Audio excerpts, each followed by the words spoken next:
دنیا میں بظاہر جسم کار فرما ہے، ہاتھ ہلتے ہیں، پیر چلتے ہیں، منہ سے آدمی بولتا ہے، آنکھیں دیکھتی ہے، کانوں سے سنتے ہیں،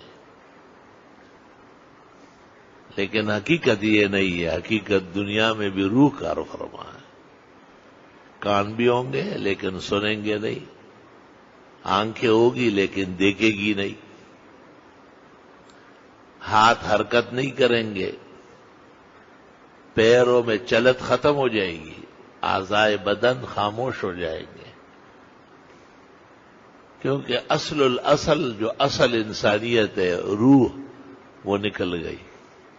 وَيَسْأَلُونَكَ عَنِ الرُّوحِ قُلِ الرُّوحُ مِنْ أَمْرِ رَبِّي، یہ پوچھتے ہیں روح کا حال، آپ کا ہے وہ اللہ تعالیٰ کے ایک فیصلے کا نام۔ کیوں؟ اس سے زیادہ تم کہاں جانتے ہو؟ اگر جانتے تو پھر روح کے بارے میں نہیں پوچھتے، اور اگر جان لیتے تو پھر روح کو روک لیتے۔ وَمَا أُوتِيتُم مِّنَ الْعِلْمِ إِلَّا قَلِيلًا، تمہیں جو علم دیا گیا ہے وہ مقدار میں کم ہے، اور روح سمجھنے کے لیے زیادہ چاہیے، جو مخلوق کے شان کے لائق نہیں۔ رسول اللہ صلی اللہ علیہ وسلم مدینہ منورہ سے باہر کسی غیر آباد جگہ میں صحابہ کے ساتھ چل رہے تھے، قریب میں یہودی آبادی تھی، ان کے مذہبی علماء اکٹھے بیٹھے تھے، آپس میں کہا وہ نبوت کا دعوے دار حضرت محمد صلی اللہ علیہ وسلم وہ آ رہا ہے، ان سے روح پوچھتے۔ ان میں سمجھدار جو تھے انہوں نے کہا مت پوچھو، ایسا نہ ہو کہ اور بے عزتی ہو جائے،